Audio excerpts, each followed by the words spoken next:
Yo, welcome to the show where the energy's flown. It's your boy dropping heat. This is the Ozone. Step into the arena where legends are made. From the courts to the fields, watch the highlights played. Football, hoops, baseball, it's all fair game. If it's sports, we bring the fire, put respect on the name. Stats and debates, we break it all down. From the rookies to the goats who wear the crown. No halftime, all grind, we're setting the tone. It's prime time, baby, you're in the Ozone. Yo, it's passion, precision, the plays we dissect. From the underdogs, grinding to the Hall of Fame vets. This is more than a podcast, it's a sports throne. Let's kick it off right, welcome to the Ozone. You have entered the Ozone with Omar and Dave. Let's go! We are here.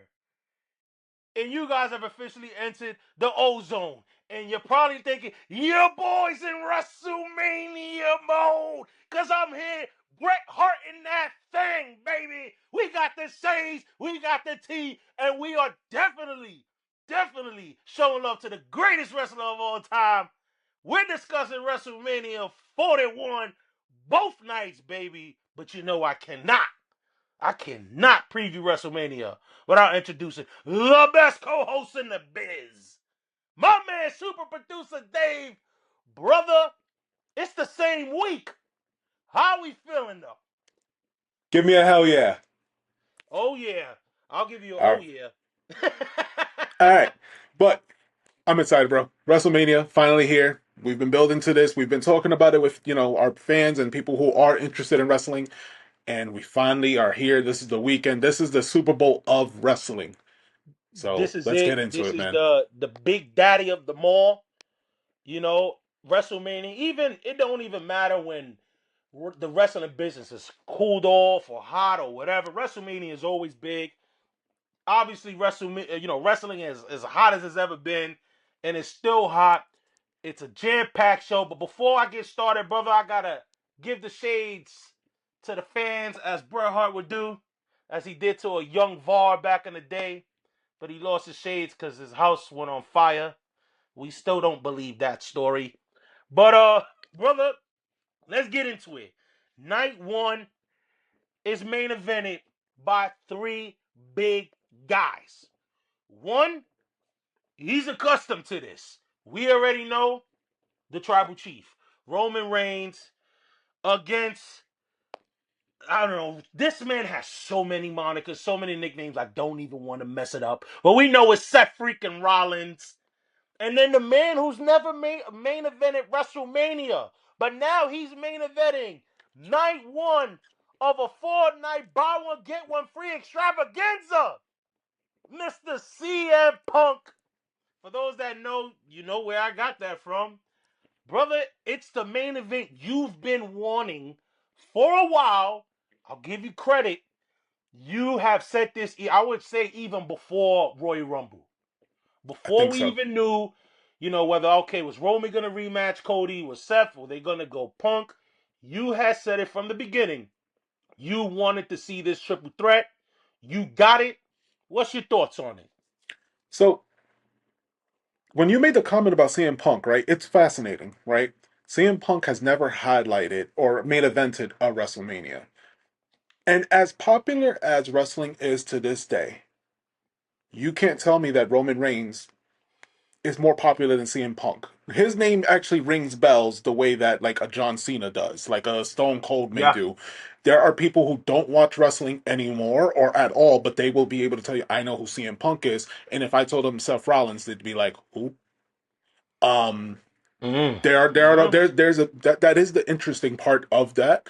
But I finally got my match. And there's so many little intricate things about this. You have CM Punk and the beginning of the Shield and how they came up, and you have Roman Reigns, who's usually in the title picture at this time. This guy has the most main event ever, and this is the part that is just like Seth Rollins. It throws a little wrinkle into it because we're all waiting to see it. Does Paul Heyman, does he betray Roman Reigns and lines up with Seth Rollins, or does he go with the way that I've been wanting? Is that's the favor that CM Punk calls in. He betrays Roman Reigns at that very last moment, and That's it. Maybe we don't see Paul for a little while. Maybe we do, but I want to see if that favor is called in and if it's to turn against Roman because he keeps saying it hasn't been called.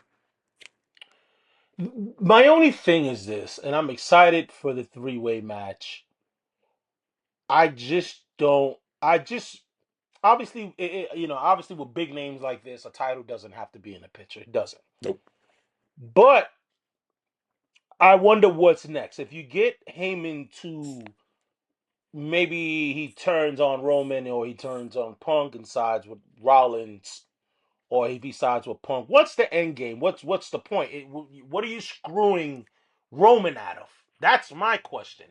What are you screwing Roman out of? Like Roman will still be the tribal chief. It's not like you're screwing Roman out of a title.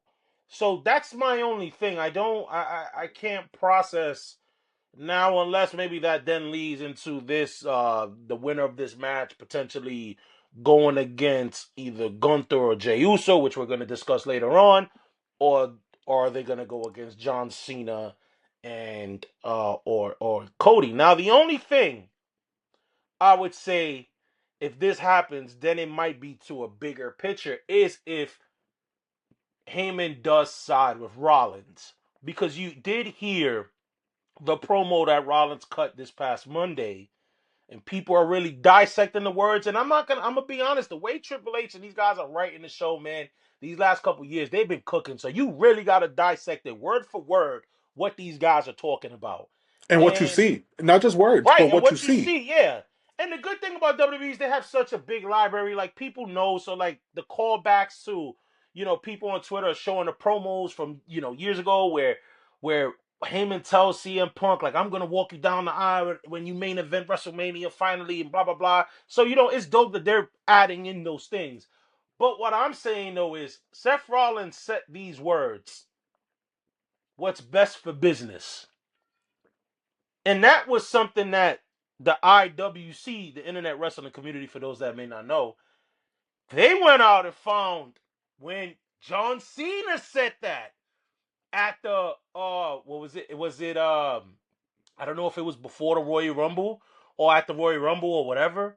That he was like, is no when Cena, yeah, because Cena turned on Cody Cena at lost. He Elimination lost the Chamber, Royal right? Rumble and he put his Right. So when ticket he in. lost the Royal Rumble, when he put himself in that, he had said, what's best for business?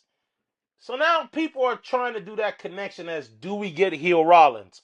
Rollins was, obviously dressed in his Seth freaking Rollins attire, but the vest he wore looked very much like a Shield vest when he joined the Authority and turned on, obviously Roman and John Moxley, who was Dean Ambrose at that time. That's the only thing if we do get a Heyman turn, I want it to be that. I want it to be him joining Rollins, which is under the tutelage, under the big umbrella of what The Rock got going on with John Cena and Seth Rollins. And this is kind of a new, not bloodline, but The Rock's own faction, I guess. That's what I'm trying to say. I don't hate it. Something we can also call back is something that Paul Heyman has maybe worked out so that way that someone can get screwed. And if we want to call back someone else that Paul Heyman managed, that was Brock Lesnar. And Brock Lesnar losing to Roman Reigns now could not challenge for the belt as long as Roman was champion. Now, I'm not saying this is exactly what's going to happen, but that is a stipulation that could be into play should someone else besides Roman win this match. Maybe. With the betrayal of Paul Heyman, I think that's something that this is how you keep him out of the picture, but you also keep him relevant because now he can't fight for the belt, but he's going to have to fight his way through that adversity. So right now we got a little bit of breaking news. As the air in this video, you guys will probably know, but right now Dave and I are recording Wednesday night. We got breaking news, brother. So Gunther and Jey Uso will officially open night one of WrestleMania 41, which is, I think we all saw that coming with this triple threat being the main event. So the World Championship match is going to open. We'll get to that. But we've discussed this match. We've discussed where we want what we would like to see in this match. But brother, who wins this match? Who takes it? And if you want to go on how, hey, shoot it. So I have to separate the two. This is what my want is and where I think my head goes. So I'm gonna go. My want is for CM Punk to win this match, right? He wins his first WrestleMania big moment, but not everybody gets that. I was looking at records as we were preparing for the show, and there's so many stars that they don't have a win. The win loss record is literally on the favor of the losses. So this may be another one that Punk may lose, but if I'm thinking logistically and where this can go and where it can further the storyline, then Seth Rollins wins this match, and it's Paul Heyman who betrays Roman Reigns to get that win for Seth Rollins. Um, yeah, I definitely don't think Roman wins. Because I just don't see how that furthers the storyline if Roman wins. So that narrowed it down now between to Punk and Seth. And I almost believe, and I may be spoiling my thoughts on who's going to win the Gunther and Jey Uso. I honestly think it's going to be Seth Rollins because I think it's going to lead to Seth Rollins eventually taking back the heavyweight championship because this all falls to, and it also, and this is where I love where WWE's been doing with their booking. It all webs into it. This is gonna prove at the end of the day, Drew McIntyre. Drew McIntyre has looked at a crazy guy, and everything that Drew McIntyre has been saying about everyone is eventually coming to the light.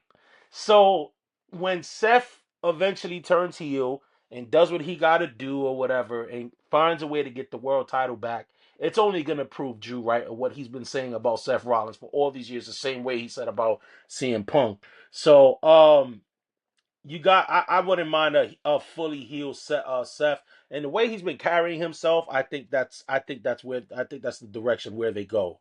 So I'm with that. So yeah, let's see what happens, but it's gonna be a big one. Shout outs to CM Punk finally getting his main event. And they're gonna be wearing some WrestleMania patches, by the way. Every wrestler is gonna be wearing a WrestleMania patch. That's eventually going to go on their tops trading card. So, they're obviously you can tell that the fanatics that they have, that's something that fanatics and tops have been doing now with all the leagues. So they're doing it with WWE. So that's pretty cool.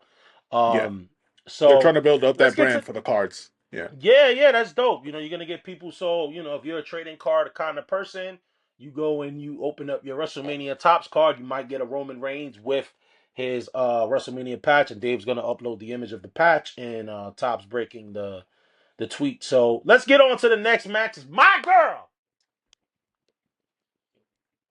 Jade Cargill. We can't cuss in here, so I can't say what I normally say in front of Jade Cargill. But Jade Cargill versus Naomi. This is, I believe, and I had the note, and I can't believe I deleted it, but this is the first women's one-on-one match in WrestleMania in some time that has no title implications. So shout outs to Triple H. I've been one that has um been criticizing him on how he's booked Jade Cargill, especially because I felt, and I still feel right now, AEW had booked her a lot better. But she's getting her one-on-one match with Naomi. It's a history behind it. Obviously Naomi was behind the backstage attack when it comes to taking out Jade Cargill, and she took her spot as Bianca's Belair tag team partner when they were champs. This is a good match. Obviously, I think and let me preface this before I get your opinion on this match, brother. Guys, the way we're going in order with these matches is not necessarily how the card is going to be laid out.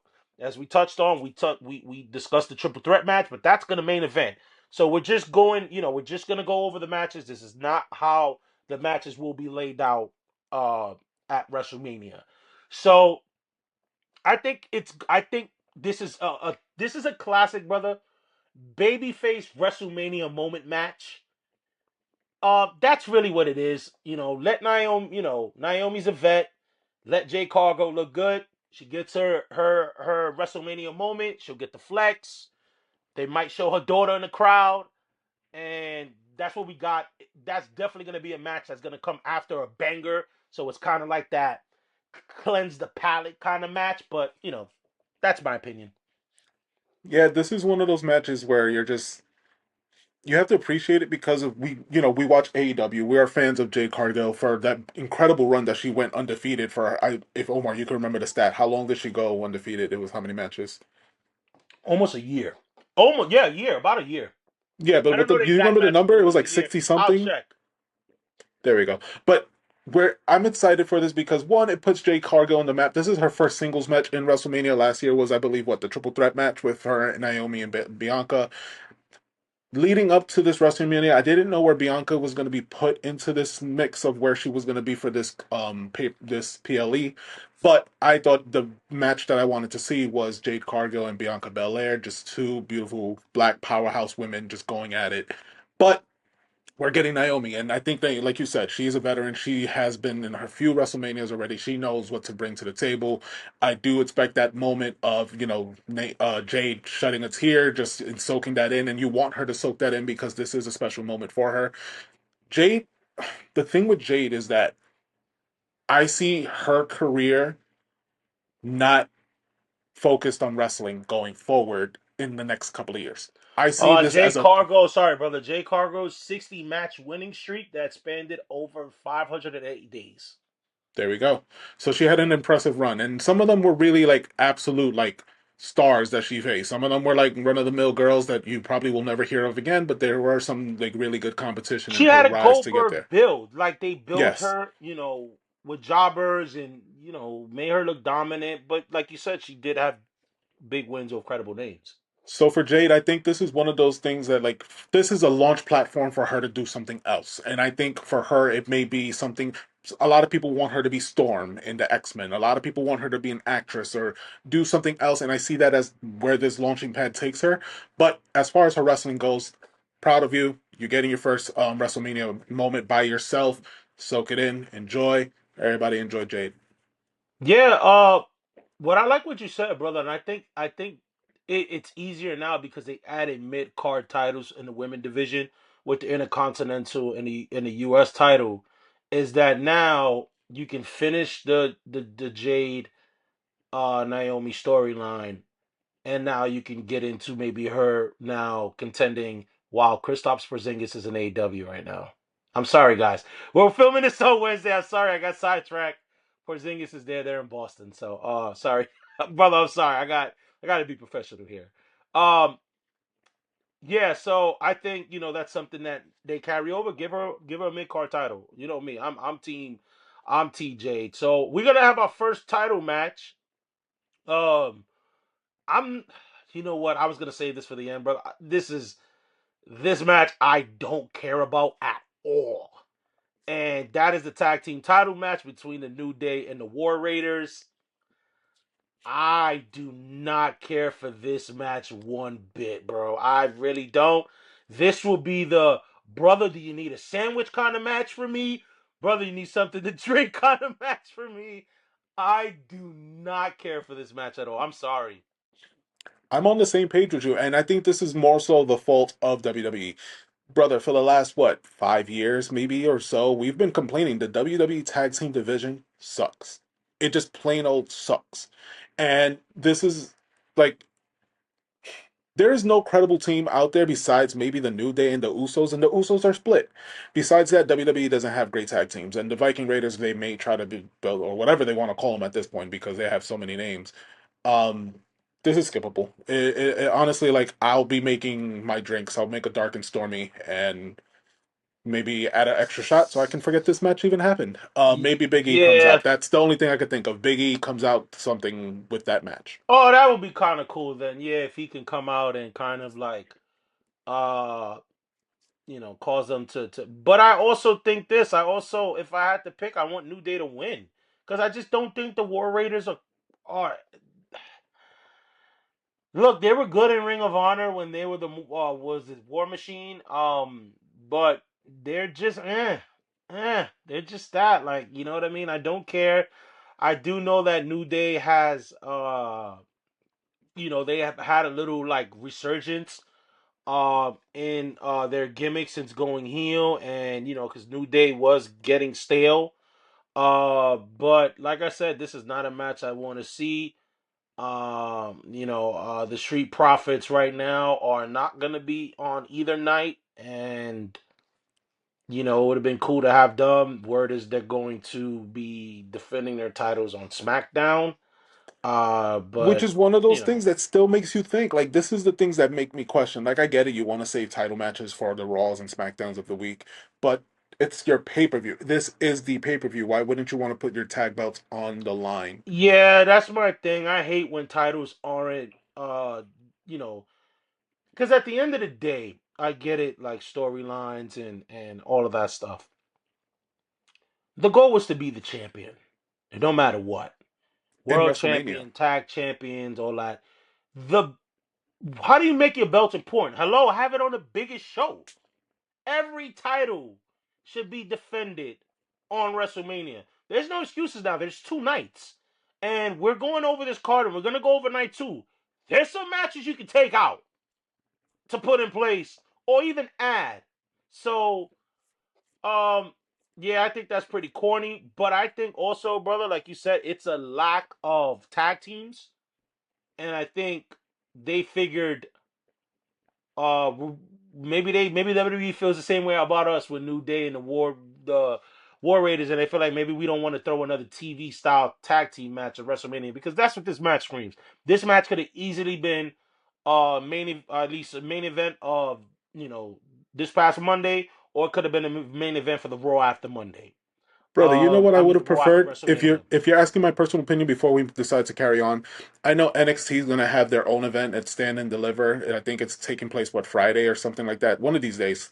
Um, I but think it's I you know what? personally I think it's actually Saturday, brother. It's Saturday during the also it's day. before, right? It's right before WrestleMania. WrestleMania takes Yeah, place. it's gonna take place before Mania. Yeah, If you have my preference, put my girl Stephanie Vaquel in the match with her Fatal 4 Way with Jada Parker, Julia, and Jordan Grace. That to me is a way better match than that tag match. If you're not going to have the tag belts on there, just yeah, I know they have. Yeah, I wouldn't mind an NXT match on the card either. Yeah. uh, hopefully next year, Stephanie's years, Oh, she's for on those. sure, Yeah, for sure. Like that's a she's you got could the you could rocket you on her could put back. that in the She's bank. Yeah, yeah. that's a gimme. That's a gimme for sure. Let's get to the next match, and this is a match where you would think I probably wouldn't want to see it because it just screams Monday Night Raw, screams SmackDown. But I actually want to see this. It's El Grande Americano, aka Chad Gable, versus Rey Mysterio. I am happy that Chad Gable is getting his one-on-one WrestleMania match, although he's under the gimmick El Grande Americano. But I don't know. You know what I see? I see the Lucha Brothers potentially helping Rey Mysterio. And that would be pretty cool to see if you have El Grande Americano and the American. Why am I drawing a blank on these guys? I remember Wells and I makes fun of them. We call them American males. Uh, but his crew and I just think that it would be cool to see Phoenix and Penta kind of help Rey Mysterio. So I think that's gonna be a good match. I'm looking forward to the match because that's gonna actually be a good wrestling match. Yeah, it is, and I mean it's the legend Rey Mysterio. We don't know how many of these matches we're still going to get. He's still putting on performances. Um, I'm be honest, I'm okay with where he's at in this card and everything like that. I just don't want Rey Mysterio in anything where it comes to close to what may be the main event at this stage of his career. But I'm okay with this match. If he could still go, why not? And Chad Gable, we've been preaching for years. We felt like he's the second coming of Kurt Angle, and he has so much talent. I feel like he should be higher, or at least in a better standing of where he is in the company right now with matches. But I think he's having fun with this run right now, so we'll see. American Made, by the way, is their name.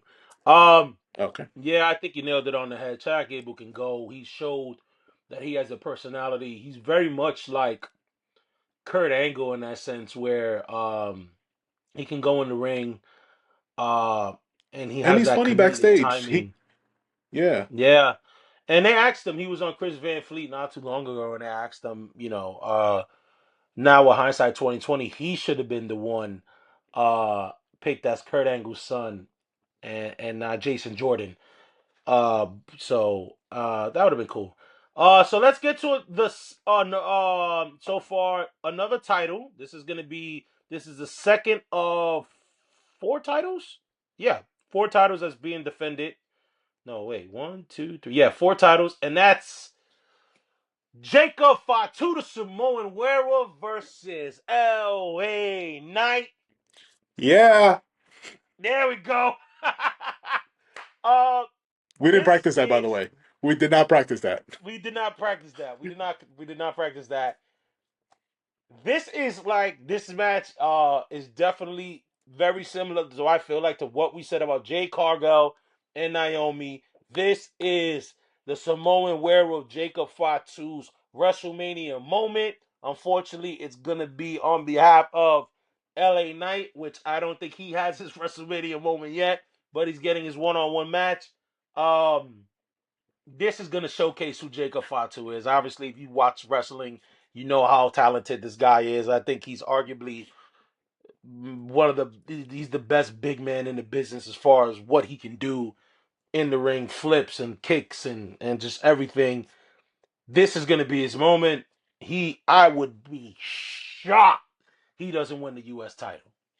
No, this is definitely a Jacob Fatu winning this match.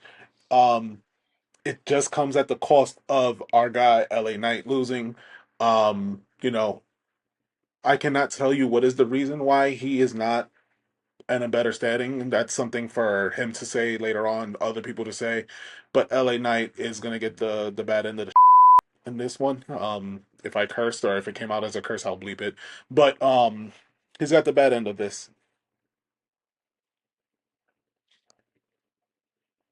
audio. Audio, I Muted, I'm can't hear you. sorry. Can you? Yeah, Short end of the stick is what you were trying to say, right? short end of the stick. There we go. So I'll mute myself. But yeah, what I was I'm happy because we get to see Jacob Fatu. We've been seeing a little bit of him like coming into, if you watch New Japan and you saw other stuff that he was in, this guy can go. And then he came to WWE, and the moment he stepped in, he became exactly what they wanted Solo to be. Solo. Yep. And he has that aura about him. He has that, like, yo, that is the guy. So, guys, just if you are watching this for the first time, if you've never seen Jacob Fatu you watched this man wrestle before, just sit down, grab your popcorn, and enjoy the show. Yeah, he's uber talented. Yeah, I think this is he's gonna have to eventually become a babyface, man. People cheer him and yeah, like you said, I think that's why WWE, I think, took a back seat with Solo Sikoa, because if you think about it, it just doesn't make any sense the way the trajectory of how they were booking Solo and him having that big Netflix match with Roman, and then it leads to basically him not even now having a WrestleMania match. Um, so you can tell that they definitely pivoted towards Jacob Fatu being that guy, which was the right move because Jacob Fatu is talented. So he's definitely be U.S. champion. But now let's get to probably the most spiciest match for night one, and it has everything to do. It has everything all but to do with the actual wrestling. Charlotte Flair versus your girl, Tiffany Stratton, for the world title.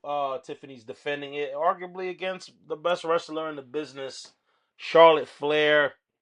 Obviously, the epic promo a few weeks ago where it's been rumored and been confirmed by a lot of sources. Sean Rossap, Dave Meltzer, all of those have confirmed that their promo was not scripted. It went off the rails. Tiffany Stratton referenced Charlotte Flair being 0 for 3 in her marriages, her personal life, and then Charlotte Flair retaliates and says that her boyfriend, fellow WWE wrestler Ludwig Kaiser, was in her DMs. It got messy. It looked very awkward, that promo, but it has spiced up, which was, I feel, a lackluster kind of build to this match. It made it spicy. It made it exciting for me to want to watch it. Yeah, and sometimes you like when there is personal stuff involved because sometimes the wrestlers that we have seen so far have been able to like keep it at least still professional in a sense. Like some of these hits, they may come off as a little bit more real than you may be used to. But sometimes like when it comes to the pros, they know how to get it together. And I think Charlotte's one of those who will be able to get it together. The only time I think we've seen her snap was against what Nia Jax. Her and they had some Yeah, yeah. some things didn't They go was right really there. throwing So some blows. yeah, so I think this is one of Yeah. those matches, and we've seen it also like in the Edge and Matt Hardy match. Like they had actual beef, and when they came to like push came to shove, they put on a show. Some of those hits were very very real, but I think they can get it together for this match. I think in this match, Tiffany comes out on top, but it's gonna be one hell of a match. I think. I think. Wait. You think Tiffany wins? I think Tiffany wins. All right.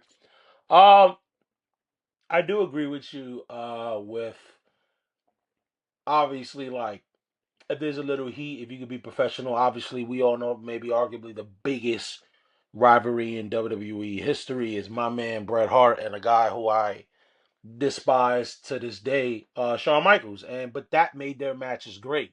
Is because you knew they were real life heat, real life issues, and a lot of people on Twitter and those that work behind the scenes in the dirt sheet world, they said that what Tiffany said to Charlotte, it had as much wow factor as if when Shawn Michaels told Bret Hart, I know you've had sunny days, which was referencing that Bret Hart was cheating on his wife with then WWE diva Sunny. So that that already kind of, if that's what they're comparing it, it's spicy between these two ladies. I do think it's a good match. Obviously, I think the right thing would be for Tiffany to win and kind of carry that torch. I'ma just be honest. I just don't think she's that good. I'm probably in the minority. I don't think she's that good. But um and so in that scenario, I'm going for Charlotte Flair. Uh but I think Tiffany probably wins. But I'm going with Charlotte in this match. Yeah, and I differ from you when it comes to I think that Tiffany is good. I think she's really talented. I think she has work to come and she still has a lot to learn. And she's one of those people that if she was to leave WWE and just go somewhere else and learn more, I think she can develop more, like a New Japan or something where a lot of the women do develop Yeah. their talents. But I think that she'll get there eventually in a few years, but this is her like I think this is her breakout moment in WrestleMania. But I want to see how she fares. I want to see because the barometer is Charlotte.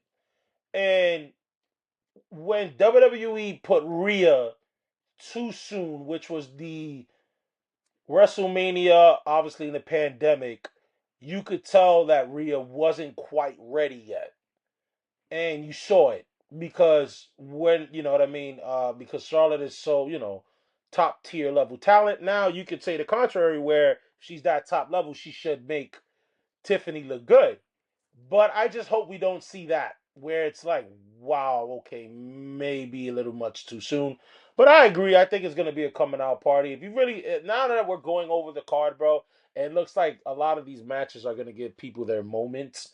But yeah, that any way to give the rocket on Tiffany would be to beat Charlotte. So, um, like I said, I want her to win, but I do think Tiffany does. I want Charlotte to win, but I think Tiffany wins. And depending So how much, sorry, real quick, depending how the match no, goes, no, go ahead. I'm a fan of series. So depending on how the match goes, if it goes great and they want to work together in the future, I can see this being the best of three.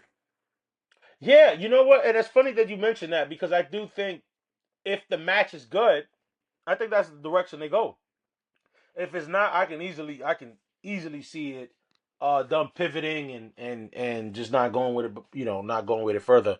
Maybe we get a Becky Lynch. We need to get Becky Lynch back. But let's get to the world title. And obviously I'm an old school kind of guy, old school wrestling fan. I always feel the world title should close the show. But as we said earlier in the show, we got breaking news that this match is going to open WrestleMania. And I know wrestlers have said if you're not closing, you want to open it. So I get that. But I'm an old school kind of wrestling fan, brother. I want the world champion to come out last. The world champion should never wait on the challenger. And I feel like the world champ should close out the show. But we got Gunther and Jey Uso, and this one is a little bit of a head scratcher, right? Because you would think Jey Uso, arguably the most over wrestler in the business. Yeet. Highest selling merchandise. Yeet. Has the crowd dancing. Yeet. Has the crowd saying yeet. Yeet. And yet people hate on this guy. People don't want to see him win. People don't want to see the world title on him for some reason. And I can't disagree with that anymore. The guy's over like Rover. He's lost a lot of big matches. We've complained about it on the chat. Like, bro, how many big matches is he gonna lose? He's called main event Jay, but loses all of them. This is his moment. I'm gonna be honest. Gunther's title reign has been so underwhelming. It's not even funny. We all thought. I don't want to take I was the only one who knew this. We all would have took a dominant Gunther reign. Like, yo, nobody's beating this guy a year, maybe 2 years. Now, I want to see the title off him. I want to see the title off him. And I can't believe I'm saying that because that's a guy that you thought, okay, he's going to have a long title reign. This screams to me that Jey Uso's winning this match. And I think that's the right direction WWE should be going. This is one of the faults of the problem that WWE has with the two belts. And right now, you think Gunther should have been facing off against the Romans of the world, the Seth Rollins, the people he's had to face. The competition isn't the ones that you would make be like, yo, this is a dominant reign. This is what sells it. His IC belt, while impressive as hell, it's different when you're the guy, right? You're the belt holder, you're the main belt holder. And if you're not playing or fight, if you're not having those matches with those guys that help solidify your reign, it's just what was this all for? And this is one of those things that I feel like Gunther would be a great WWE champion. And this is where also I'm confused, right? I say this and everything I said, and then I take it back. Seth Rollins held this belt for over a year and he put on bangers. But who did he face during that time? I'm gonna push back on you when you finish. I'm actually done. Okay. I gotta kind of disagree with you on the double title thing. One, because if not, I don't think we get Gunther. I don't think we get Jey Uso and those guys. Even like a Damian Priest who won the title. I don't think we get those guys as champions. That's one. Two, you got something partially that I agree with you with. And I think Gunther's title reign hasn't been well. You know why? Because he's a damn heel. And all the top baby faces are linked to freaking Roman Reigns. Mm-hmm. Seth Rollins is so preoccupied with CM Punk. CM Punk is so preoccupied with Roman Reigns or Cody's title, which Cody's not even the champion of that show. So you have all your top baby faces who should have their eyes on the direction of Gunther, is not. Then you have the guy who he wins the title with feuding with another heel that he's preoccupied with another babyface, such as CM Punk, Seth Rollins. So the double title thing, I disagree with you on, but I think I would say more. It's too many people focus on Roman Reigns. That storyline has so many, and that's the great thing that we talked about. But that's also a bad thing because it's going good there, but it also affected Gunther's reign. Where now Gunther's not going against top baby faces. Look at who he's defended his title against since then. Just I had a chance to look it up. Took the belt from Damian Priest, right? The next match was Randy Orton, Sami Zayn, Damian Priest again, Damian Priest and Finn Balor, and now the last time was against Jey Uso, which was in January. Brother, that's not impressive. It's not. It's going against guys that you know weren't going to win. Right. Outside of Randy Orton, I think Randy Orton was his first feud. His first title defense. You know they're not going to take the title of Gunther in a month, 2 months. I think that's just what it is. I think, and like, as I said, the goal should always be the champion. And if you have two titles, you're on Split Raw, it. Rollins. Punk's on Raw. Why don't you not focus on the world title? Even when they were going for the Rumble, Punk was cutting promos with Cody. Way to make that title look like a piece of crap. So it's not on Gunther's fault. I don't know how Gunther could have done any better. I think it's Honestly, with what writing's he's fault. been given. I think it's the writing's fault. I think it's their direction and what Yeah, they've been it doing. has to be. It has to And this fall on is that. the thing is that this is where this is where I take credit away from Triple H, because Triple H was part of the era where there was a belt on SmackDown and there was a belt on Raw, and they were both defended really fairly, where you had the top competition and you had actually good matches when these pay-per-views or PLEs or whatever you want to call them, titles were defended, and you never questioned like, oh, this belt looks weak. You never questioned that. Yeah. You have that problem now, and it's just everybody's focused on this side of everything, and now where Gunther is like, he's sitting there like Will Smith, like, why does nobody want me? Like, why doesn't he? So I don't know. This Oh, is something that they have to fix, and hopefully we get some fixes of this. But I don't see this happening because that WWE title picture and Roman and Cena and Cody, that's too top heavy over there, and I don't know what's happening on the other side. yeah. So, Maybe after the draft, yeah. Who do you have winning, brother? I don't know. We've Jey talked a Uso. lot. I don't. Jey Uso. I have Jey Uso winning as well. Um, I don't know what to do with Gunther. Hopefully they get it right. I'm not sure. Um, so let's talk night one. Tickets. As far as right now, according to WrestleTix, right now night one is currently tickets distributed is 51,373. The current setup is 54,595. So right now there's over 3,000 tickets available. So right now, night one. So that's how night one is looking for WrestleMania. It was announced about a day ago that now tickets has gone down 25%.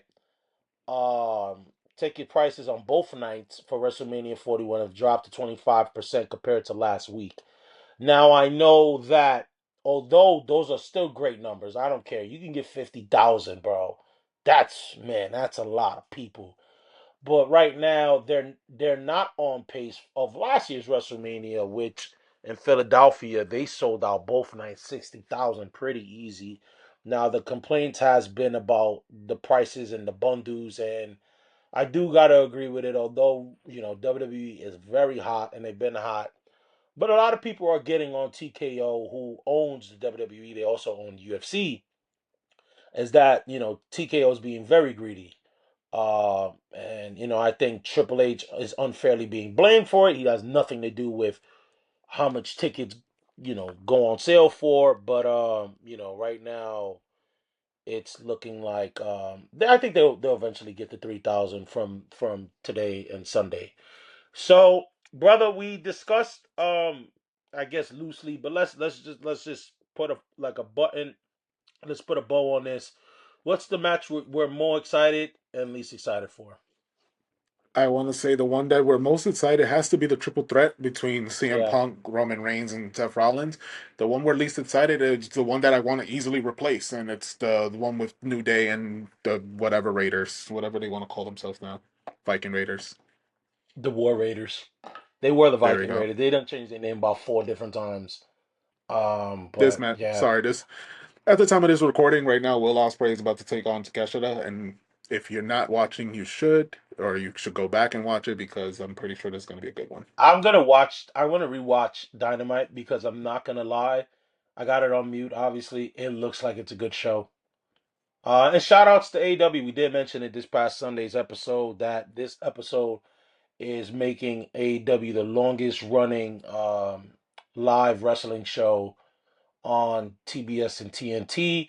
And you have the haters that's trying to critiquing and be like, whoa, it didn't surpass WCW Saturday Night or whatever. But they mentioned that this is a primetime live show. Saturday night was 6 p.m., 6:05 on Saturday. So whatever, man. The haters are going to hate, man. But shout out to AW. All right, guys. Night 2 of WrestleMania. And remember, guys, following night 1, Dave and I will be live on Instagram and TikTok doing a recap of night 1. So look out for that. So let's get into night 2. Night 2 is Sunday, April 20th. We got to start with the big match, brother. We got to start with the big match. Cody Rhodes versus a heel John Cena. I'm excited. Brother, there's talk about the thing that nobody saw coming. Nobody saw John Cena going heel. And if you did, kudos to you because you probably threw something on the wall and was hoping it stuck. Yeah. Because Yeah. you didn't have any confidence in anything when it came to me deciding that John Cena is gonna turn heel. No. Nobody really saw that coming. And we thought this was gonna be the final farewell tour. We thought this was gonna be, all the, flowers the whole way through. And this guy throws a monkey wrench on it and he sides with The Rock. Brother, this is good. Like we were questioning where this WrestleMania was going with Cody, and they delivered. And the promos leading up to this have been really good, especially from Cena. Yeah, I like the direction they went with John Cena. And they went with the direction of, like, yo, he's tired of the crowd. Like, and I love it. It goes back to just the history of everything. Where it's like, just when you thought, like, nah, he was keeping note. It's almost like he was keeping note of every time he booed me, every time he says Cena sucks. And I'm out here putting my blood, sweat, and tears, and you guys don't appreciate nothing. And at first, I was against him still wearing the Fruity Pebbles colors. But then when he cut that first heel promo and he said, "You get nothing. Why am I going to give you the satisfaction of a new theme? Why am I going to give you the satisfaction of me changing my look?" I love that. And although I wish we saw Cena a little bit more, now I know he's filming stuff. At the end of the day, he's a part-time guy. But I will say this. The right move is to have John Cena win. I think Cody is at his best when he's, you know, when he's, when he's the underdog, When he's chasing. when he's chasing. You know what I mean? I think he's better there. You know, we need to see now. We need to see. We've already seen Cody on top for a full year. Um, I would say his title run has not as underwhelming as Gunther's, but I don't think his has been so great. I'll be honest. Um, I think we need to if the Rock's faction of Cena, Travis Scott, or whatever is gonna hold weight, John Cena needs to win. Then John Cena needs to win, and then Cody needs to he needs to be able to pick himself back up. Maybe like you said, like with Charlotte and Tiffany, maybe then that can lead into SummerSlam where Cody comes back and builds himself back up. Or maybe that leaves a spot for maybe CM Punk and John Cena. You hear the rumblings that, obviously Backlash is going to be in St. Louis. So it's rumblings that maybe John Cena's first title defense might be against Randy Orton, who's from St. Louis. But I think John Cena should win. I hope he does win. I'm a Cena guy. I like to think that Cena's not talking about me when he's talking about all the fans that booed him. But, I'm really excited for this match. I am tired of Cody Rhodes, bro. I really am. And I think there Wow. was Wow. This is off topic, but brother, when you gotta see the end of the Yankee game. okay. Yeah, just watch the end of the Yankee game. I got Just final you. play. Yeah. I Wow, I'm like, am tired bro. of Cody Rhodes. I'm tired of him. I really am. And it has nothing to do with his wrestling style. It's the crying, it's the Yeah. promos, it's Yeah. the I did this for Yeah. my father. Like, bro, we've been Yep. hearing this I'm for with you, now. brother. I'm with you. You've been in WWE for what? I want to say 4 years now, right? And Cody has been there for at Yeah. least you've been crying about your father for Bro, all this I hate that time he wears suits. I hate that he wears suits. and There you're was not giving me okay, I'm the sorry to cut you off. I'm gonna let you finish. I'm so sorry, brother. The last promo, right? And you know what? A lot of wrestling fans knocked this guy, but he said this day one, and I've always agreed with him, Vince Russo. You look at all Cody's feuds. If you never watched wrestling, brother, and you watched them with a promo with the heel in the ring, and you ask who's the bad guy, they're gonna instantly point to Cody Rhodes, and that's what I saw when he was in the ring with John Cena when they cut their last promo. I'm like, for somebody who took a break on wrestling, put it on, they're gonna instantly think John Cena was the good guy, Cody Rhodes was the bad guy. I hate that he wears suits, and I'm also with all the stuff you mentioned. I also, I'm over that too. the guy's boring. And then on top of that, like Oh wow, he's no, he's boring when it comes to his promos because at some my points man he came with can the B word. Oh no man, a bro, I didn't cap with even a know this. capital I B, didn't know you a had this capital much. B. I no, it's What a it, capital B boring because at the end of the day, like don't get me wrong, Cody can go on a spiel, he could talk for 15 minutes, and you if you like Cody, you might be inspired, but it's just I want to see something different from him, and I know that turning someone heel is like not the easiest thing to do when they are the babyface of the company, but just think of how good a Homelander, evil, bad, whatever you want to call it, Cody Rhodes could be. Just give me that. Give me that, and yeah. then have him talk. Then have him talk, because I'm pretty sure he's not going to be talking about his father as a heel. So, or his mom, The because all of a only thing sudden I'll he's fight, the Cuban. only thing I'll fight back with that is it just then doesn't have, it doesn't further that story unless you do a double turn, and then if you do a double turn, then what was the point in turning John Cena heel? You get what I'm saying?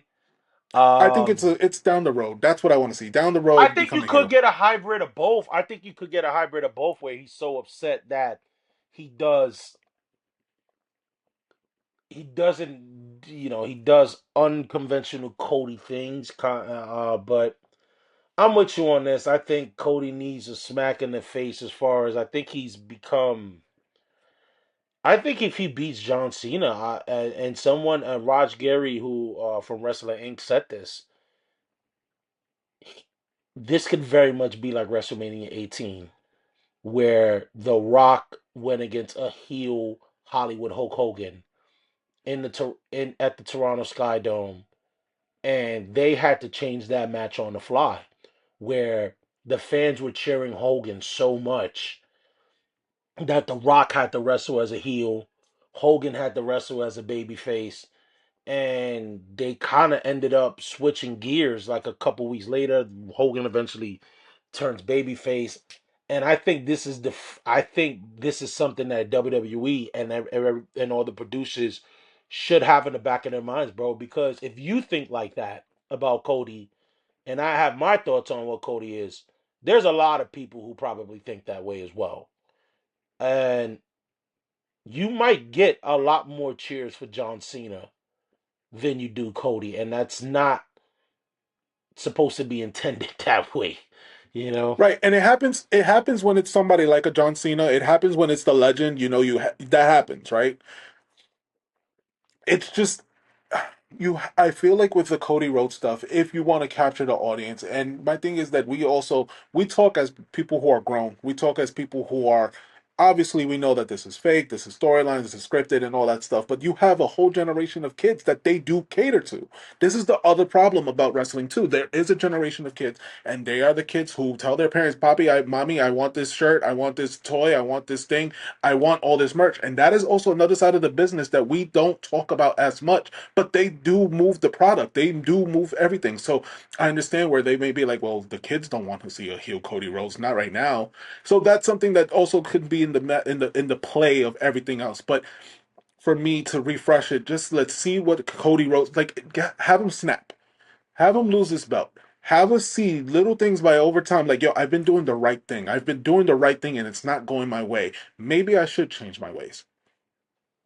WWE, hire me. Yeah, yeah, you know.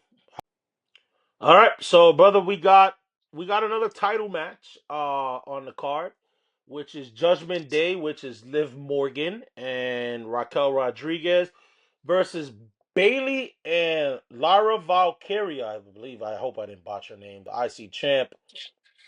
One before I even get into this match,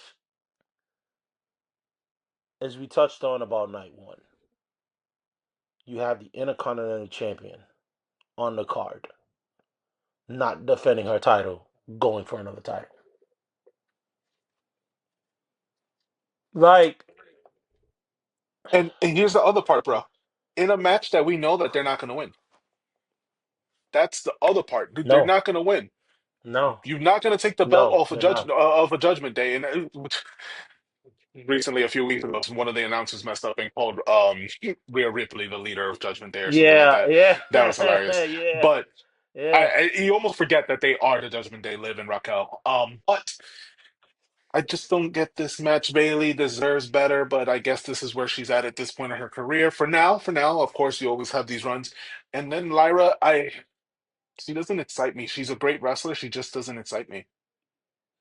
Yeah, I don't I don't think like her she. gimmick. Yeah, same.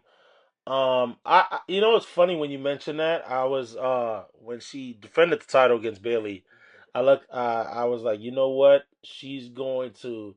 There's gonna be one of the wrestlers who's gonna look back in a couple years and go, wow, I don't remember her like as a Viking. Like, it's kind of like it's kind of like Becky Lynch. A lot of people probably just forget she had that whole Mad Max gimmick. You know what I mean? Because now she's so synonymous to being the man that you forget. But yeah, this is a match that it is what it is. I get these tag matches. I get three mans. It was it's to get people on the card. But I just feel like an IC champ, whoever an individual champ should not be in a tag match going for another championship belt. They should be defending their title. So, I do think Judgment Day wins. I think we can move on from that, brother. And this is gonna be a banger.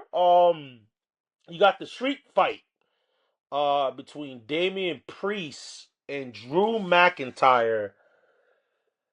Now, this feud has kind of been sizzling since the Royal Rumble. Obviously, it goes back to even last year's WrestleMania when Priest turned in and cashed in his money in the bank on Drew McIntyre with the assistance of CM Punk. So there is some story connection between the two guys. It's gonna be a good match. I'm gonna be honest, I don't know who wins. I feel like Priest should win. He's been taking some L's lately. But then Drew could use the win as well. But this is gonna be a very good match. These are two guys that can go, two big guys. It's gonna be a street match. Um, there's gonna be a lot of banging and banging. Pause. Look, I'm a Damian Priest fan, and it's no surprise, right? He's a Puerto Rican wrestler. He's from Vega Baja, where my family is from. On my mother's side, Bad Bunny and Ivan Rodriguez, the baseball player, are from there as well. So I'm always going to root for Damian Priest no matter what. Um, this is just going to be a good match. I feel like both of these guys should be in a different kind of picture, but you know who's missing in this? If you want to, like, if you ask my opinion, where's Sheamus? I'd love to see Sheamus in this match, but Yeah, it's going to be a good Sheamus would one. have been good. I think then it would have mirrored too much of the. Did that match? No, it didn't happen at WrestleMania. I was gonna say it'll probably mirror the triple threat from 2 years ago when it was Gunther, Sheamus, and Drew. I think that's probably why they didn't do it. But I agree with you, Sheamus. That would have been a banger. No Yeah, pun intended, because that's what he normally says. right. So it's going to be a good match. Well, I'm looking forward to it. It's nothing. It's not going to change their careers, but it's going to be a good one. Yeah, yeah, it's gonna be a good match. So who do you got winning? I got Drew winning this one. Okay. I I got got Drew. Damian. I think Damian Priest wins. I think he gets the win. Yeah. End the feud. Move on. Uh and that's what we're gonna do as well. We got the triple threat match for the women's title.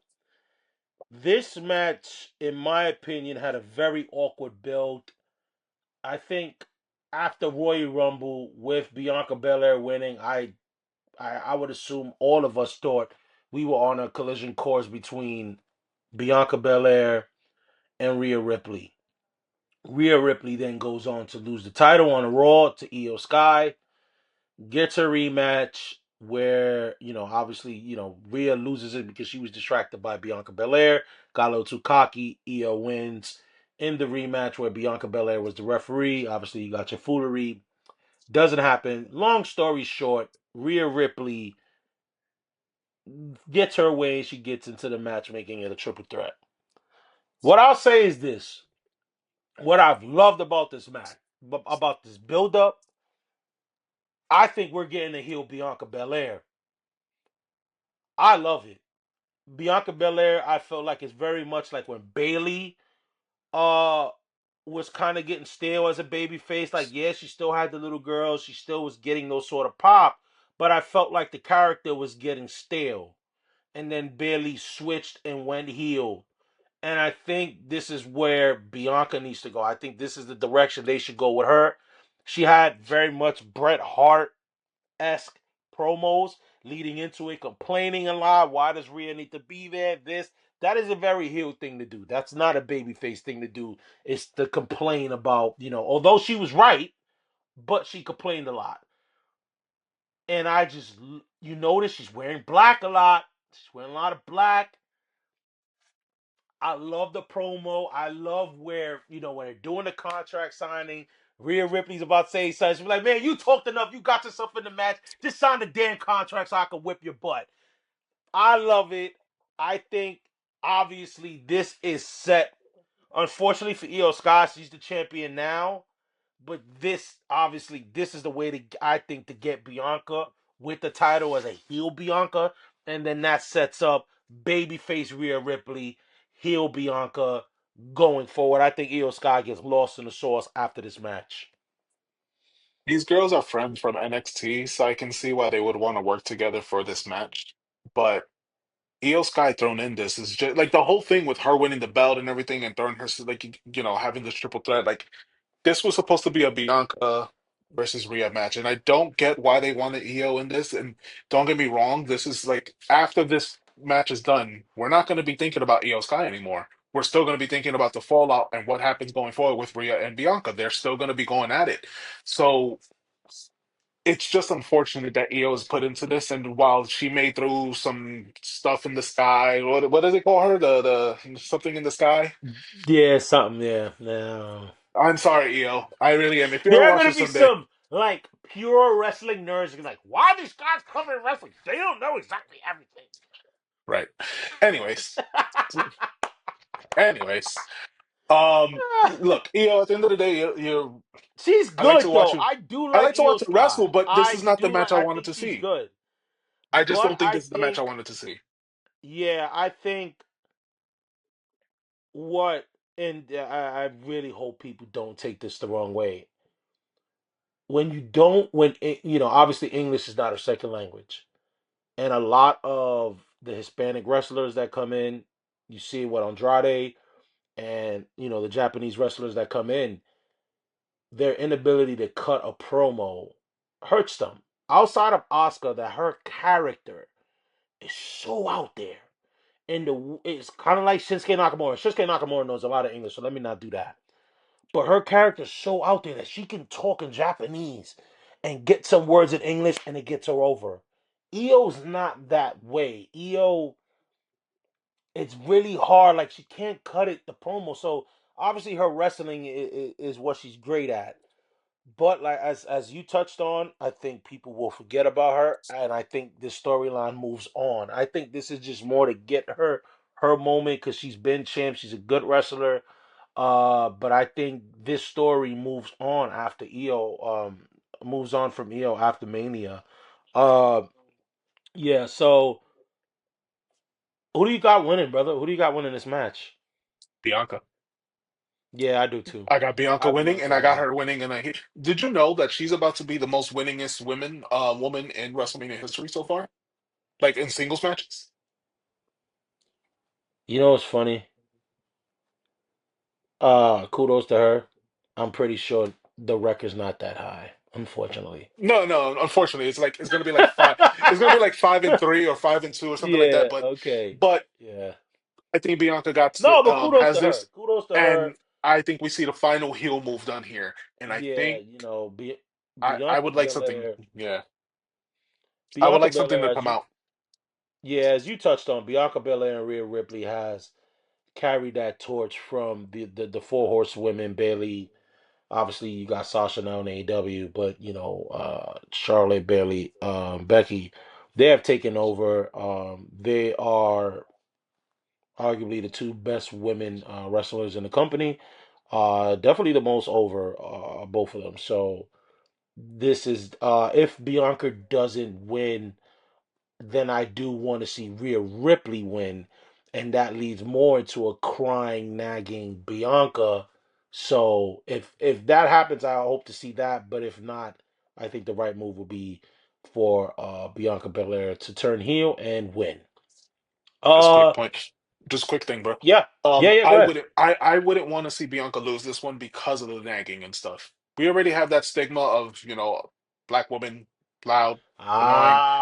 I I didn't see it that personally, way. me personally, Yeah, I would like to avoid that. I would like her to be like, I made my move, I'm a yeah, heel, I did what I needed to, I got the belt, and we move forward from that. That's the only way I'm thinking right now with future stuff. yeah. You're That's right. all. Yeah. That you make a good point.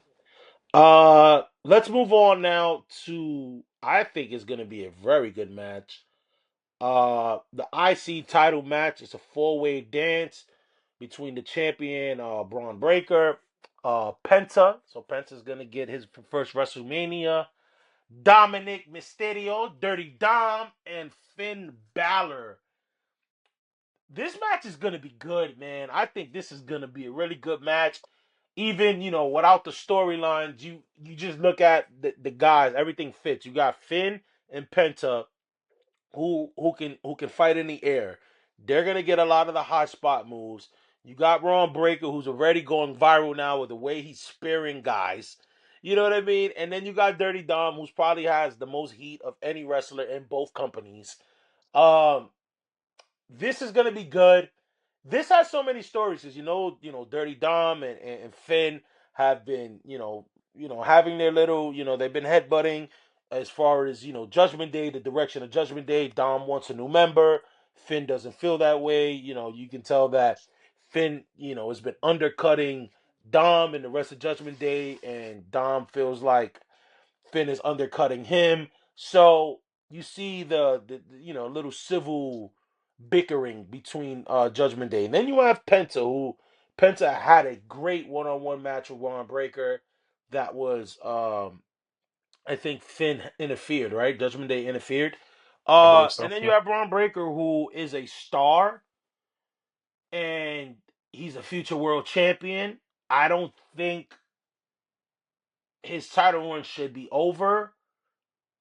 However, I could see Dominic Mysterio sneaking out with the IC title.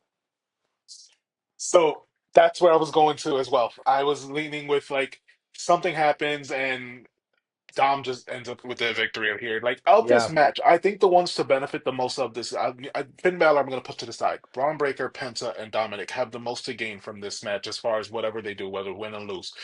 Dominic, for years, has been developing everything that he needs to be a great wrestler, and he's still young. I think the kid's younger than 25, if I'm not mistaken. I Yeah. want to say Yeah. he's very young. And I'll probably look up the stats later on. Penta is one of the best luchadors in the world. And if you didn't know this before he He's started entering 28. WWE, He's there we go. 28. Okay. So Dominic's He 28, my looks bad. young. He looks way younger than that, though. Right. So I think Dominic has just gotten better, and he's one of those people who you think is a nepo baby. He just happened to be the son of Rey Mysterio, so he happens to wrestle. No, he's actually gotten better over time. I don't think he's as great as his dad, but he's gotten better. Go back to Penta, and Penta's one of the best luchadors in the world and wrestlers, and you guys are going to see something that you probably have never seen before in that match. And then Cero Miedo. And then Braun Breaker. Braun Breaker is definitely a WWE champion in the making, whether it's or world heavyweight. But he's definitely that's the next stop for him, I believe, in the next 2 years. We'll see. Um, yeah. I would say the nepo baby thing was accurate in the beginning because he was getting WrestleMania moments and he was getting that. But as you touched on, he put in the work. He put in the work, and he took that heel run and made it, I think, even bigger than even WWE could imagine. In my opinion, I don't even think they expected him to do that well with that role. Um, I this is a perfect way to get the title off Braun Breaker without him getting pinned. Obviously, when you have a four-way dance, the champion doesn't need to be pinned to lose the title. So I can. The thing is, I wonder now: does Dom pin Finn? Does Dom pin Finn? And I think I could see something like that. I can see where you know maybe like Penta or whoever, gets Finn on the ropes or does their finisher and then Dom kind of like throws them out, does like the chicken shit heel move and then gets the pin. But I would very much love to see Dom win this match. Um and yeah, that's my pick. I hope he gets it. Any final thoughts on this match, brother, before we move on? Another one of those. Grab your popcorn and enjoy the show. Yeah, this is going to be a good one. We haven't really discussed which match is going to be the go get a drink, use the bathroom kind of match. It might be the tag match. It might, but you got Bailey, you got Liv Morgan, you got two big stars in that match. Maybe it could be this match. I'm not gonna front. It would have probably been this match that we're gonna talk about right now. But I can't do that to my guy. That's AJ Styles versus Logan Paul. Um, I'm going to be 100% with you, brother, and to our audience. I have not watched the build up to this match. I don't know what exactly they're feuding about. Um, I don't know if it's kind of like a respect kind of thing. I don't know where they're going with this, but obviously, WWE has, although Logan Paul is looked at as the best celebrity to come out wrestling, but I'll say this as well. He's been booked really well, and they have WWE has been very particular of who they want to put in the ring with him. He's been in the ring with Roman. He's been in the ring with Cody. He's been in the ring with The Miz. So you can tell these are guys that are trustworthy in the ring. And now he's in the ring with AJ Styles, arguably the best wrestler still in the world. Um, so this is going to be a good match. It's going to be a good match as far as athleticism goes, the high spots. Um, as far as who wins, unfortunately, I can see Logan Paul winning this match. I don't want to, but I can see Logan Paul winning this match. I think I think in this match Logan Paul needs to win more than I think AJ Styles does. Um, Mm. I don't know. I don't know where their plans are for AJ Styles, so I don't know how a loss exactly hurts him here. And let's just preface this. I don't like Logan Paul as a person. I Yeah, truly, I don't either. truly, Neither do truly I. don't. Neither But do I. I can separate that from the fact that he is one of the best wrestlers, celebrity turned wrestlers I've ever seen. I thought Bad Bunny had done an impressive job in his match in WrestleMania and then his backlash match with Damian Priest. But there are things that Logan Paul can do, and it's one of those things like, oh, he's just stealing moves from every guy in wrestling. Great, guess what? You still have to execute them, and they look Yeah, good. That's the problem. They look good. So this is going to yeah, be a great match. And sometimes, we are fans of AEW, so I can say that we are fans of matches that don't have a storyline and don't go anywhere, but they're a good match. This may be one of those where it's a good match, doesn't further anything for either guy, but we'll enjoy it regardless. yeah. I agree with you on that. I think with Logan Paul, yeah, I don't necessarily love him as a person, but you can't deny that the guy's uber talented, super athletic. What he's been able to do in the ring and such a short span, and he doesn't even do this full time, and he gets it. You know what I mean? He He plays gets off it. people. He plays off people not liking him. He plays off that. He knows that. So, um, it just makes it all what wrestling is. It's a show, and And the kid, and you know what's he's done a crazy? good The job at kid, that. the kids like him. That's the problem. We hate him as adults. We all hate him, but guess what? The guy is popular, and kids watches YouTube. Kids enjoy him. Like it's one of those things that it's just this is the right combo of everything. Logan Paul, you got it going on like for yourself. Like I hate you, but Yeah. you know how to make it Hold work. on. Hold on. I'm looking at something here. Because WWE. Hold on. Let me see if I can find it. Because I kind of wanted to bring this up. Um. So, all right, brother. While I look this up, I'm gonna ask you a question. Go for it. We already finished going over night one, night two. What's Who do you think has the most? What do you think is the most exciting night?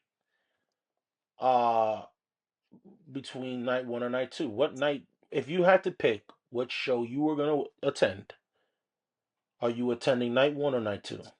Night two. Night two because Why?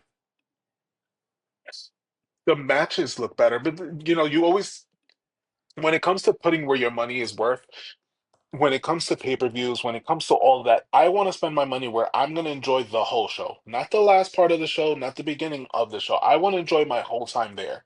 So if you're asking me if this is like, money's not a problem and I'm just choosing which one I can go to and I can only choose one, I'm choosing night two. It's a better card altogether. Okay. I think night two is a better card than night one. Um. Yeah, I gotta kind of agree with that. I gotta kind of agree with that. You got you have Cody, Cena. You have the four-way match. You know what? You got the triple threat women's match. You got the Damian Priest and Yeah. Drew. Like it's just a solid card No. all around. Yeah. That's tough. If I could have switched Cena and Cody with the triple threat, I think I would have taken night one. Only because I would love to see. I think Tiffany Stratton and Charlotte has such a good build with their heat. You have Gunther and Jey Uso, but I think I would agree with you. I think I would agree with night two of WrestleMania.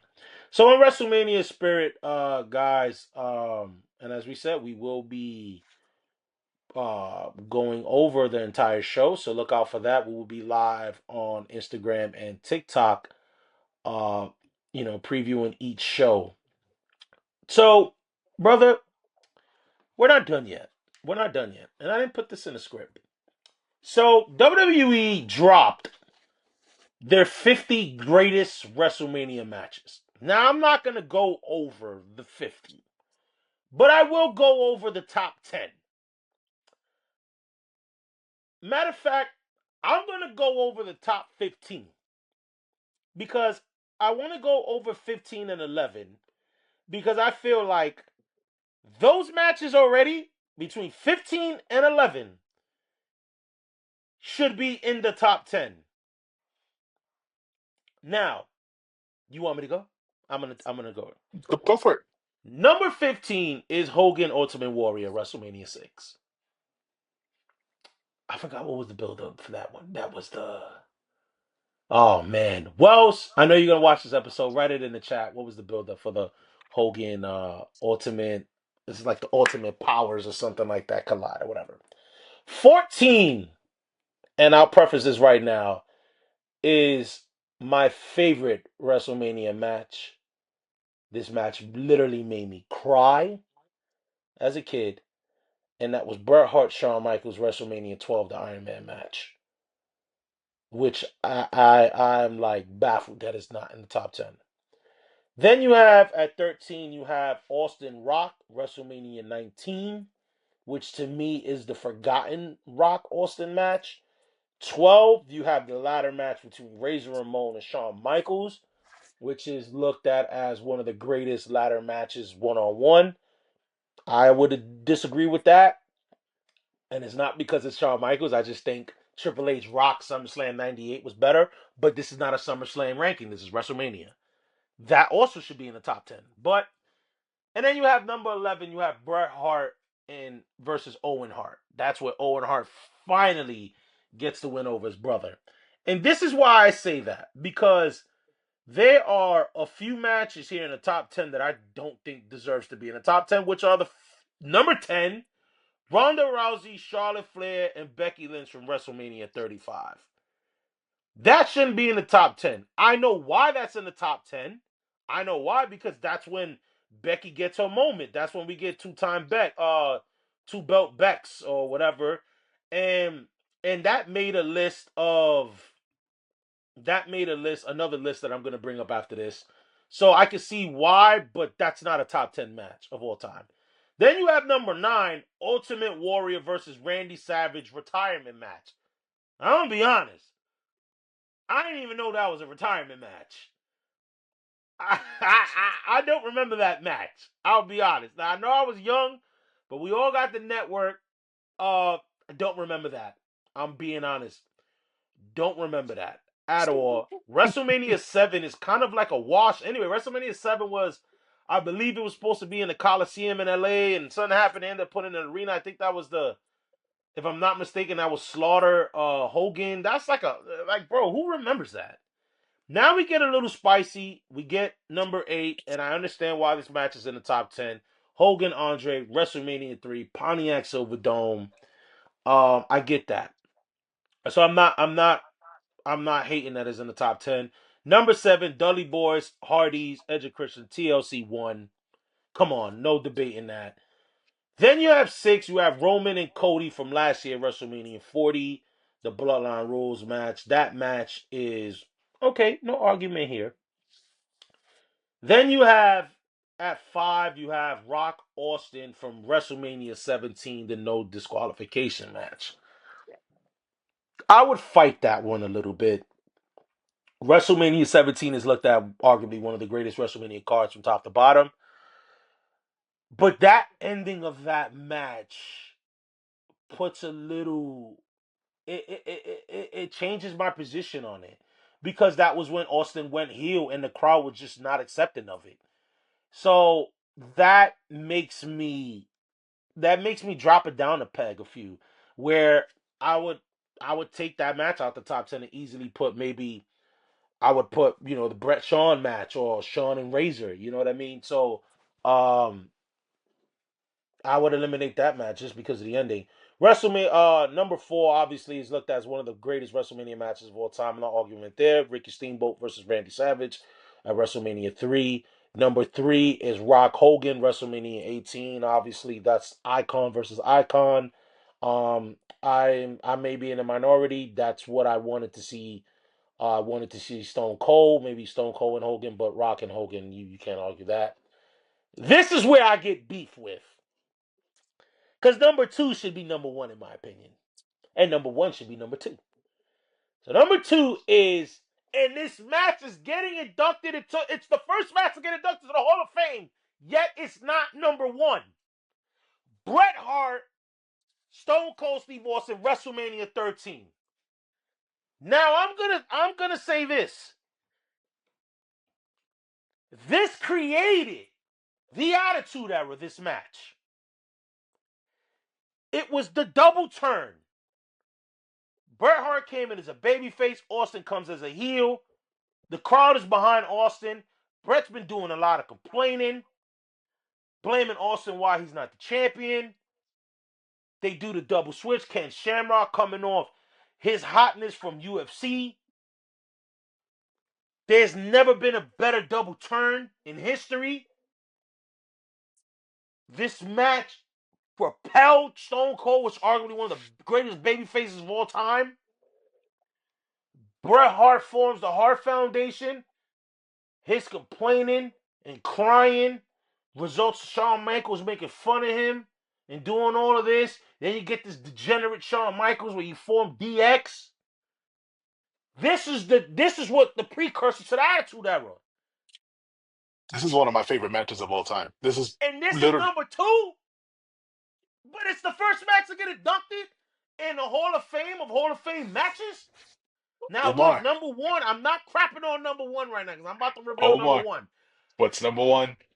Number 1 is a great match. And that's the one match. People say Edge and Undertaker was the match where they thought the streak was over. Nah. I never in my lifetime thought Undertaker was losing that match. However, behind the scenes, he was supposed to, but whatever. I never thought he was losing that match. This match at number 1, Undertaker versus Shawn Michaels, WrestleMania 25, was a match that I really thought Undertaker was going to lose. There were so many false finishes. This was a great match. I am not taking away from this match. My only argument is, if that's number 1, that should have been the first match inducted into the Hall of Fame of matches. Why have Bret Austin? Is this a way to get Austin to come to WrestleMania? I don't think so. I think if you would have done it in advance, you would have got Austin at WrestleMania anyway. But why have that match at number 1, but yet it's not the first match inducted to the Hall of Fame? I don't know, bro. Go ahead, brother. I don't know. The logistics and everything you break down is really, really nice, but people need to understand Omar has such a hate for HBK that I know you're trying to be level-headed. I know you're trying to use all the logic you can, but you know you hated that Shawn Michaels is number one. You just, I think you guys need to see that. You guys don't know how much this little backtrack. Omar, you can probably find it real quick while I talk about this. I went to go see Brett at a Comic-Con, and he was signing off on the Simpsons character. And as I'm getting that signature for Omar, can you get the thing real quick so people can see it? Oh Or is it mounted? crap! It is Is it mounted? very high in the suite. I'll try to get it. I'll try to get it. I'll If you try to can't get it. get it, we'll post a picture. But I go for the sake of this, and I'm getting it signed, and I'm like, hey, this is for my best friend. Just make it out to Omar. I want you to know he still hates Shawn Michaels because of you. And his answer right away was, I can't stand the guy. F. Shawn Michaels. That's the signing right there. To Omar from Bret Hart. It's the Simpsons character. Got it at Comic-Con 2014. Brother, that people need to know that you are also a little bit salty that Shawn Michaels Look, is number one. Shawn Michaels made me cry when he beat Bret Hart, and Bret Hart never got to get his get back. And now the man is Christian, and now all of a sudden he wants me to forget. I ain't doing that. Shawn Michaels is the only wrestler, the only person I would hope to never run into in my life. I've told this to my wife many times. I will go to jail the day I meet Shawn Michaels because I'm going to slap his eyes straight. It's that simple. I don't like the guy. I don't like the guy. Um, it's as simple as that. I don't. I don't like him. He's the reason why we were robbed of having Bret Hart in the WWE. He's the reason why I blame him for everything. I blame him more than Goldberg because if Bret doesn't go to WCW, he doesn't get super kicked by Goldberg and ends his career. But Side note, no, all Duff jokes Rider, aside, the belt taken off the Duff Rider, so finally that's done. oh wow. And they're celebrating like back in the day, like WCW, but they should do that when the World Championship. But whatever. So I want to get to another list. The show's running long, but this is a great WrestleMania show, so I'm not mad at it at all. I forgot to mention, guys, about night two. Night two's ticket sales is doing a little better than night one, where so far 53,072 tickets have been sold. The current setup is 54,595. So there's about over 1,300 seats available. 184 combo seats available. So not obviously, brother, the fans, the people are with you as far as which show they would want to go to. And as I touched on, the tickets are 25% down. I do think it'll eventually be a sellout. Now you do see pictures floating of the set, the stage setup, and it's supposed to look like almost like an old school Vegas. They're gonna have like I don't know if that's like the Caesar's Palace building, but it from the renderings of what we've seen, it looks like it's gonna be massive, and it's gonna be great. Yeah, so there was another list that I had, brother, that that WWE concocted, and that's basically they ranked the greatest title changes in wrestling history. I'm not going to go over the full list, but the top five is obviously Roman, number five, Roman, WrestleMania 38. Four is Becky Lynch, WrestleMania 35, and that's why that triple threat is in the top 10.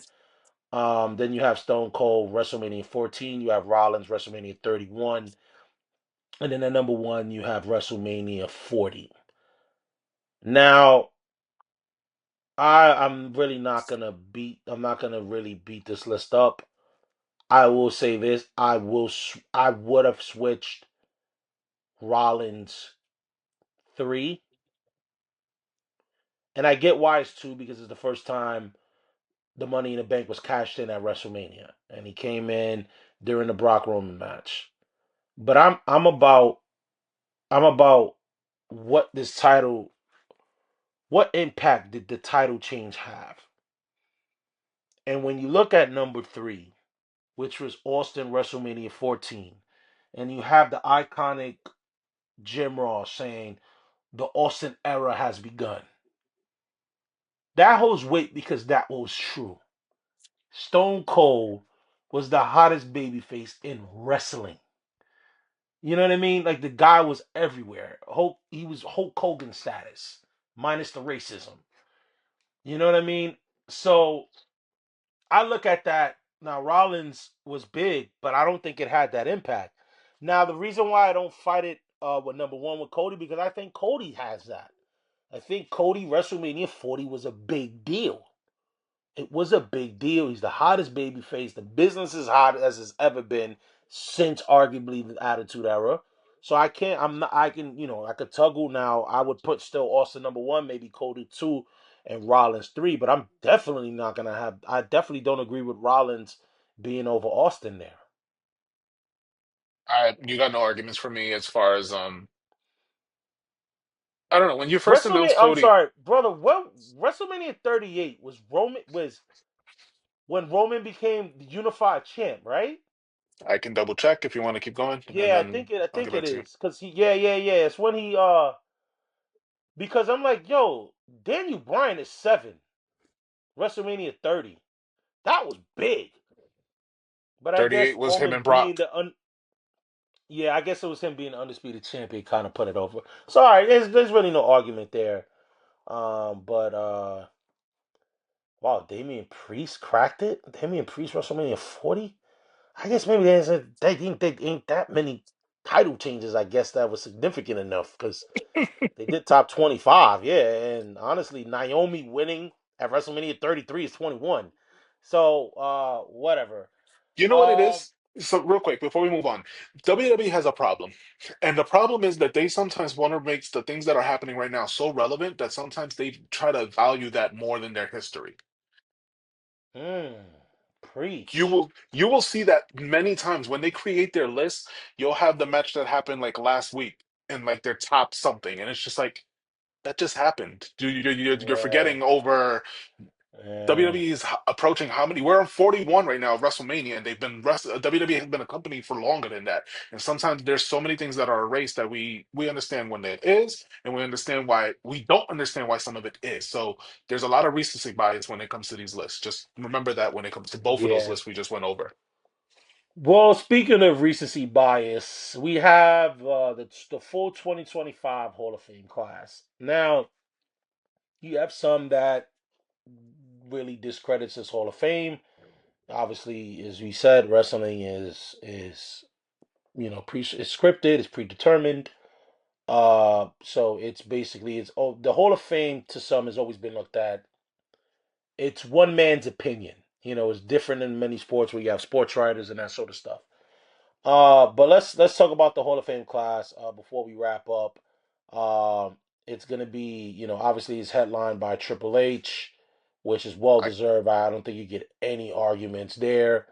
And then you have Michelle McCool, who this brother, look, it got spicy on YouTube, and I'm not gonna lie. Some people made some really valid arguments, and I'll get into it pretty soon before after I announce the rest of the class. Then you have the natural disasters, typhoon and earthquake, and this is just another case of too late, especially because earthquake is no longer with us. I believe typhoon is, so at least he'll get that moment. But it sucks that John Tenter's not around, and he's the guy who should have been in the Hall of Fame.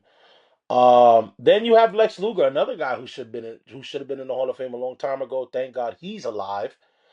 And then, as we touched on, this is the first time that they're gonna have they're naming it the WWE Immortal Moment, and I think this is the UFC effect, as we touched on. TKO owns UFC, owns WWE. UFC has matches in their Hall of Fame, so this is the first time WWE is doing it, and they're inducting Brett versus Stone Cold WrestleMania 13 in the WWE Immortal Moment wing.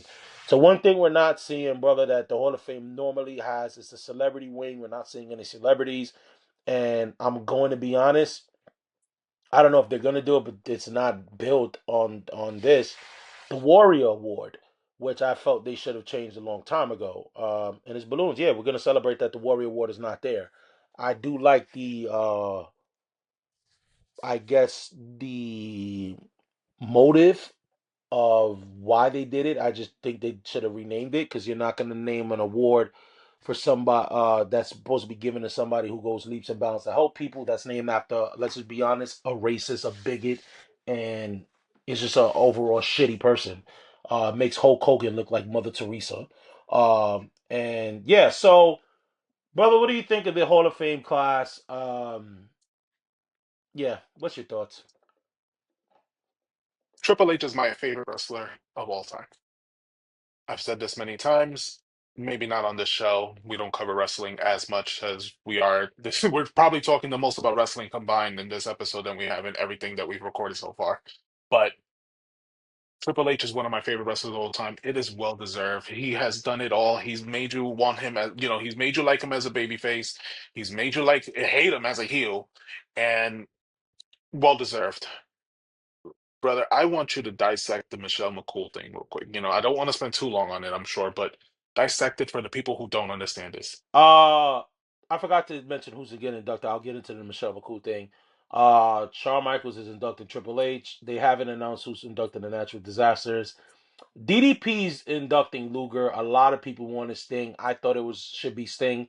Now I'm not sure if WWE asked AEW, but I'm gonna be honest. A lot of people crap on Tony Khan. A lot of people like to make jokes about him, but Tony Khan is a wrestling fan number one. And I truly think he would have allowed Sting. He's got so much respect for Sting. I think he would have allowed Sting. I just don't think WWE acts, to be honest. So they got Diamond Dallas Page inducting Luger. There's some connection with him trying to help Luger walk, who's on the wheelchair. And then I don't think they're inducted in matches. But let's get to Michelle McCool. She's getting inducted by her husband, the Hall of Famer, The Undertaker. Now, some people felt like Lay Cool, what's her name? Michelle McCool's partner at that time. I can look it up while we keep going. Layla should have inducted her. That's one. But two, a lot of people feel that she's not worthy of a Hall of Fame nod because her career was not that long. You know what I mean? Like her run was good, but she didn't have such a long run. And people feel she's getting into the Hall of Fame because of who she's married to. Now, I'll say this. Michelle McCool was a good wrestler, but she was a good wrestler because she also fought in an era where there was no good women wrestlers. You know what I mean? This is the Candice Michelle era. This is, you know what I mean, Julianne Hall, even though she was pretty good. But you know, you had that era. You had the Eve. Is it Eve Torres? Eve Torres is the actor, is the actress. Dawn Marie, Dawn Marie, like yeah, that era of women where it was still bra and panty matches. It wasn't looked at like you know they were just Christy bringing Hemme. in. Yeah, like it was that era. So it's just like yeah, like you were good, but were you really good? And her run wasn't long, and you know people just felt like she's in there because of her husband. It definitely does seem like it. It's different if it's like a Stephanie McMahon. Stephanie McMahon is such a crucial part of that attitude era of wrestling. Yeah. She's done so much for the business, even if she is like one of those other kind of nepo babies. She at least has given to the business more than many people have ever given to any business. So I don't, I don't know. I don't get whatever. This is the I'll get my drinks or something. If we happen to be having this on, I'll go make a drink while they're talking Well, about I'm gonna Michelle be McCool. honest. I don't know who's gonna be watching uh the Hall of Fame because the Hall of Fame is coming on at 1 o'clock in the morning.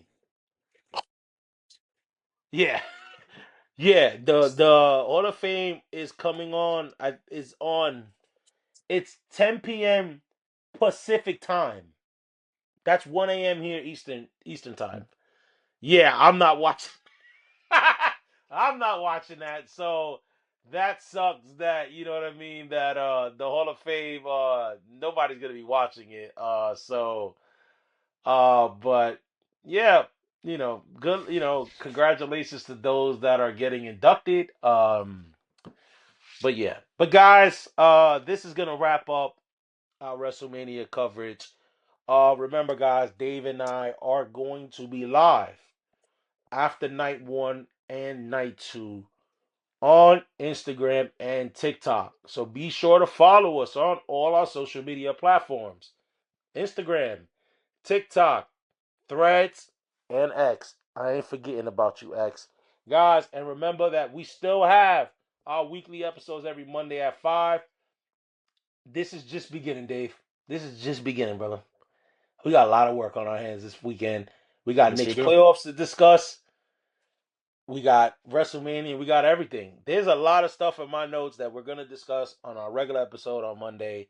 And guys, thank you so much for your patience on technical difficulties on YouTube's end with our episode this past Monday. And YouTube, get it together. But guys, remember to like, share, give the thumbs up, guys. This is where the algorithm shows us a little bit more to everybody. And like I said, if you know somebody that knows somebody, put them on to the show, guys, and show some love for your boys. So, guys, this has been it. We'll see you guys on TikTok and IG Saturday night and Sunday night. And then you can check out a regular episode of the Ozone Monday at 5 p.m. So, what I'm going to do is put my shades and Bret Hart this thing, baby. This is more than a podcast, it's a sports throne. Let's kick it off right. Welcome to the Ozone.